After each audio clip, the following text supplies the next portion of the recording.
सबको नमस्कार। मुझ पर आरोप लगाए जा रहे हैं कि केजरीवाल फ्री की रेवड़ियां बांट रहा है, केजरीवाल फ्रीबीज दे रहा है, मुझे भद्दी भद्दी गालियां दी जा रही है, मेरा मजाक उड़ाया जा रहा है। आज मैं देश के लोगों से पूछना चाहता हूं कि मैं क्या गलत कर रहा हूं। दिल्ली के गरीबों के बच्चे, मिडिल क्लास के बच्चों को मैं सरकारी स्कूलों में शानदार शिक्षा दे रहा हूं, लेकिन फ्री में शिक्षा दे रहा हूं। मैं लोगों से पूछना चाहता हूं कि क्या मैं फ्री की रेवड़ियां बांट रहा हूं या देश की नींव रख रहा हूं। दिल्ली के सरकारी स्कूलों में 18 लाख बच्चे पढ़ते हैं। इन 18 लाख बच्चों का भविष्य अंधकार में था। अभी तक हमारी सरकार बनी थी उसके पहले जैसे देश भर में सरकारी स्कूलों का बेड़ा गर्क है, देश भर में सरकारी स्कूलों की बुरी हालत है, वैसी दिल्ली के सरकारी स्कूलों की हालत थी। पढ़ाई होती नहीं थी, सरकारी सारे स्कूल टूटे फूटे पड़े थे, दीवारें टूटी हुई थी, छतें छू रही थी, ब्लैक बोर्ड था नहीं, डेस्क नहीं थे, नीचे बैठे रहते थे बच्चे, उनकी कोई पढ़ाई नहीं होती थी। 18 लाख बच्चों का भविष्य बर्बाद था। आज अगर हमने इन 18 लाख बच्चों का भविष्य अच्छा कर दिया, अगर मैं इन बच्चों को अच्छी शानदार शिक्षा दे रहा हूं लेकिन फ्री में दे रहा हूं, तो मैं क्या गुनाह कर रहा हूं। सरकारी स्कूलों में पहली बार आज़ादी के बाद से पहली बार 75 साल में पहली बार 99% से ज़्यादा नतीजे आए हैं। मैं अगर अपनी बड़ाई खुद करूं तो कहा जाएगा कि केजरीवाल खुद अपनी बड़ाई कर रहा है, लेकिन नतीजे 99% से ज़्यादा नतीजे आए हैं सरकारी स्कूलों के। प्राइवेट स्कूलों को भी पीछे छोड़ दिया। पिछले कुछ सालों में 4 लाख बच्चों ने दिल्ली के प्राइवेट स्कूलों से नाम कटा के सरकारी स्कूलों में भर्ती हुए हैं। ये कोई छोटी बात नहीं है। आज गरीबों के बच्चे आईआईटी के अंदर कंप्यूटर, मैकेनिकल इंजीनियरिंग की पढ़ाई पढ़ रहे हैं, नीट के पेपर पास करके डॉक्टरी की पढ़ाई पढ़ रहे हैं। एक लड़का है गगन, उसके पिताजी कार्डबोर्ड बनाने, गत्ते के डिब्बे बनाने की फैक्ट्री में मजदूरी का काम करते हैं। कोरोना में वो नौकरी भी छूट गई, 15,000 रुपये महीने कमाया करते थे। आज गगन का एडमिशन आईआईटी धनबाद में कंप्यूटर इंजीनियरिंग में हुआ है। उससे पूछ के देखिए कि क्या केजरीवाल फ्री की रेवड़ियां बांट रहा है या देश का भविष्य बना रहा है। ऐसे हजारों बच्चे हैं जिनका भविष्य आज सुनहरा किया हम लोगों ने। ये काम 1947 में हो जाना चाहिए था, ये काम 1950 में हो जाना चाहिए था, जो आज हम कर रहे हैं।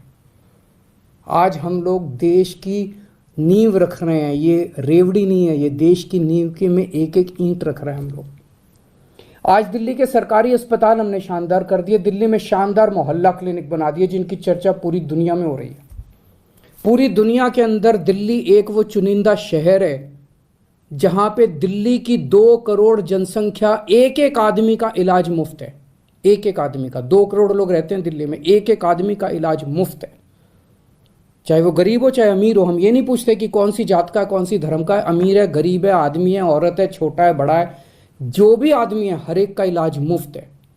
30 लाख, 40 लाख, 50 लाख रुपए का भी अगर उसका ऑपरेशन का खर्चा आएगा, उसकी सारी दवाइयां, उसके सारे टेस्ट, उसके सारे डायग्नोस्टिक, सब कुछ उसका मुफ्त होता है। सारे मोहल्ला क्लिनिक्स के अंदर उनका इलाज मुफ्त होता है। क्या मैं ये फ्री की रेवड़ियां बांट रहा हूं? आज दिल्ली के अंदर अगर किसी का एक्सीडेंट हो जाए, हमने एक फरिश्ते स्कीम बनाई है, अगर किसी का एक्सीडेंट हो जाए तो उसको हमने कहा है कि उसको नियरेस्ट अस्पताल में ले जाइए। आसपास जो भी अस्पताल हो, चाहे कितना भी महंगा अस्पताल क्यों ना, उसे उठा के ये नहीं सोचना कि मैं कभी उसे नियरेस्ट अस्पताल में ले जाइए। उस आदमी को ठीक करने का सारा खर्चा दिल्ली सरकार देती है। फरिश्ते स्कीम कहते हैं हम इसे। मैं एक आपको उदाहरण देता हूं। विकास सानी साहब हैं, ईस्ट दिल्ली में रहते हैं। अपने घर से निकले मार्केट के लिए, रास्ते में एक्सीडेंट हो गया। भगवान की कृपा थी कि उधर से अंतुल कोहली जी गुजर रहे थे, उन्होंने उनको उठाया और वो उनको अस्पताल ले गए। उस छोटे अस्पताल ने उनको फोर्टिस में रेफर कर दिया क्योंकि चोट बड़ी गहरी थी। फोर्टिस अस्पताल में उनका 5 लाख रुपए का खर्चा आया। सारा खर्चा दिल्ली सरकार ने दिया। 13,000 से ज़्यादा लोगों की जान बचा चुके हैं अभी तक हम। इन 13,000 लोगों के परिवार वालों से पूछिए कि क्या केजरीवाल फ्री की रेवड़ियां बांट रहा है या पुण्य का काम कर रहा है, धर्म का काम कर रहा है। आज दिल्ली के एक एक परिवार को हम फ्री बिजली दे रहे हैं, 200 यूनिट बिजली फ्री दे रहे हैं। पंजाब में हमने 300 यूनिट बिजली फ्री देनी चालू की है। ये कहते हैं केजरीवाल फ्री में बिजली क्यों दे रहा है। मैं इनसे पूछना चाहता हूं, तुम्हारे मंत्रियों को कितनी फ्री में बिजली मिलती है? तुम्हारे मंत्रियों को 4-4-5-5 हजार यूनिट, तुम लोगों को 4-4-5-5 हजार यूनिट बिजली फ्री मिलती है, तब ठीक है।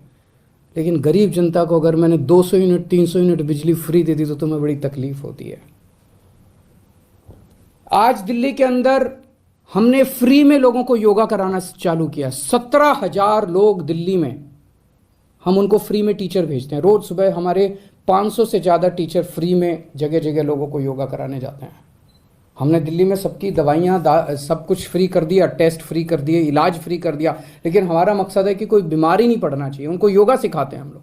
17,000 लोगों को हम योगा सिखा रहे हैं, डेली फ्री में योगा टीचर भेज रहे हैं। बताइए क्या गलत कर रहे हैं? आज मैं दिल्ली में हजारों लोगों को फ्री में यात्रा करा चुका, हजारों बुजुर्गों को, लगभग 45,000 से ज़्यादा बुजुर्ग ये तीर्थ यात्रा कर चुके हैं। अयोध्या जी गए, हरिद्वार ऋषिकेश गए, मथुरा वृंदावन गए, शिरडी बाबा गए, रामेश्वरम जी गए, पुरी जी गए, पता नहीं कहाँ कहाँ हम लोगों ने उनको फ्री में तीर्थ यात्रा कराई है। तीर्थ यात्रा कराने का तो पुण्य होता है। और ये लोग कह रहे हैं कि ये लोग मुझे गालियाँ दे रहे हैं, कह रहे हैं केजरीवाल फ्री में रेवड़ी बांट रहा है। आज महिलाओं को हम दिल्ली में फ्री में ट्रांसपोर्ट, फ्री में उनको हम बसों में ट्रांसपोर्ट दे रहे हैं। मेरा क्या कसूर है? जो लोग मेरे को गालियां दे रहे हैं उन्होंने हजारों करोड़ रुपए खर्च करके लिए अपने लिए प्राइवेट प्लेन खरीदा है। हजारों करोड़ रुपए खर्च करके अपने लिए शानदार हवाई जहाज खरीदे हैं इन्होंने। केजरीवाल अपने लिए हवाई जहाज नहीं खरीदता। केजरीवाल अपनी माँ बहनों का सफ़र, उस पैसे को बचा के माँ बहनों का सफ़र फ्री करता है। बताइए केजरीवाल क्या गलत कर रहा है? पढ़ा लिखा हूं मैं, इंजीनियरिंग में डिग्री करी है, मैंने अकाउंटिंग की भी पढ़ाई करी है, कानून की भी पढ़ाई करी है, और असली डिग्री है मेरी, डिग्री भी फर्जी नहीं है। सब कुछ समझता हूँ। आज इतनी चीज़ें फ्री करने के बाद भी दिल्ली का बजट फ़ायदे में चल रहा है। ये मैं नहीं कह रहा। अभी थोड़े दिन पहले सीएजी की रिपोर्ट आई है, और सीएजी की रिपोर्ट ने कहा है कि 2015 के बाद से, जब से केजरीवाल की सरकार आई है, तब से दिल्ली का बजट नफ़े में चलने लगा। उसके पहले घाटे में चलता था। तो बजट भी नफ़े में चल रहा है। कोई नया टैक्स नहीं बढ़ाया, भ्रष्टाचार खत्म कर दिया। भ्रष्टाचार खत्म करके जो इतना पैसा बचा, उससे अगर अब मेरे अपने लोगों की मैंने इतनी सहूलियतें दे दी, तो बताइए मैंने क्या गलत किया? मैं बताता हूं आपको फ्री की रेवड़ी क्या होती है, और मैं बताता हूं आपको इस देश में फ्री की रेवड़ी कौन बांट रहा है। एक कंपनी है बहुत बड़ी, उस कंपनी ने लोन लिया कई बैंकों से, खा गए वो लोन, बैंक दिवालिया हो गए, और उस कंपनी ने एक राजनीतिक पार्टी को चंदा दे दिया, या कुछ चंद करोड़ रुपए का, और उस कंपनी के खिलाफ सरकार ने कोई एक्शन नहीं लिया। ये फ्री की रेवड़ी है। जब आप अपने दोस्तों के हजारों हजारों करोड़ रुपए के लोन फ्री में माफ कर देते हैं, ये फ्री की रेवड़ी है। जब आप विदेशों की यात्रा में जाते हैं और विदेशों की यात्रा के बहाने आप अपने चंद दोस्तों के लिए वहां ठेके लेते हैं विदेशी सरकारों से, ये फ्री की रेवड़ी है। आज देश में दो किस्म की राजनीति चल रही है, एक ईमानदार राजनीति, एक भ्रष्टाचारी राजनीति। ईमानदार राजनीति वो है जो आज आम आदमी पार्टी कर रही है।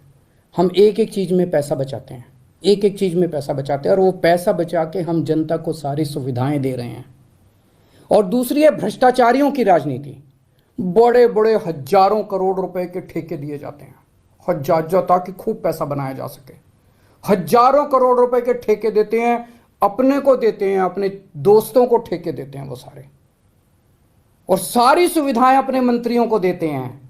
जनता सुविधा मांगे तो कहते हैं कि नहीं नहीं, ये फ्री भी रेवड़ी बांट रहे हैं। जनता को सुविधाएं नहीं देंगे। जनता को सुविधाएं नहीं देंगे, अपने मंत्रियों को सुविधाएं देते हैं, अपने दोस्तों को ठेके बांटते हैं। ये भ्रष्टाचार की राजनीति है। आज जनता को तय करना है, देश को आज मैं पूछना चाहता हूं, जनता को तय करना है, ईमानदारी की राजनीति चाहिए कि भ्रष्टाचार की राजनीति चाहिए। मैं भारत को नंबर 1 बनाना चाहता हूं। मेरी जिंदगी का एक ही मकसद है, भगवान से एक ही प्रार्थना है कि जब तक मैं जिंदा हूं, मेरे जीते जी मैं भारत को दुनिया का नंबर 1 देश देखना चाहता हूं। 75 साल हो गए आज़ादी के, 75 साल। 75 सालों में हमारे से पता नहीं कितने देश आगे बढ़ गए, जापान, सिंगापुर, जर्मनी, अब तो बताते हैं बांग्लादेश भी कई चीज़ों में आगे बढ़ गया। हम पीछे क्यों रह गए भाई? हम आगे क्यों नहीं गए? हम दुनिया का नंबर 1 देश क्यों नहीं बने? हमारे में क्या कमी है? भगवान ने सब कुछ दे रखा है हमें, पहाड़, नदियाँ, तरह तरह की जड़ी बूटियाँ, फसलें, समुद्र तट, सब कुछ दे रखा है भगवान ने। भारत के लोग इतने इंटेलिजेंट, फिर भी हम नंबर 1 क्यों नहीं बन रहे?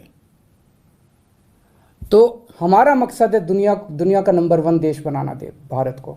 आज दिल्ली के अंदर मैं फ्री की शिक्षा दे रहा हूँ, बच्चों को अच्छी शिक्षा दे रहा हूँ, फ्री की शिक्षा दे रहा हूँ, लोगों को अच्छा इलाज दे रहा हूँ, फ्री का इलाज दे रहा हूँ। अगर कभी भगवान ने चाहा तो पूरे देश के एक एक बच्चे को हम फ्री की शिक्षा देंगे, अच्छी शिक्षा देंगे, शानदार शिक्षा देंगे। देश के एक एक व्यक्ति को हम अच्छा इलाज देंगे, फ्री का इलाज देंगे, शानदार इलाज देंगे। इससे देश की नींव रखी जाएगी। ये काम 1947 में, 1950 में हो जाना चाहिए था। और जब तक हम अपने देश की नींव नहीं रखेंगे, जब तक हमारी नींव मजबूत नहीं होगी, तब तक भारत दुनिया का नंबर 1 देश नहीं बन सकता। हम भारत के अंदर कैपेबिलिटी है, कैपेसिटी है आगे बढ़ने की, लेकिन उसके लिए हमें एक ईमानदार राजनीति की ज़रूरत पड़ेगी। नमस्कार।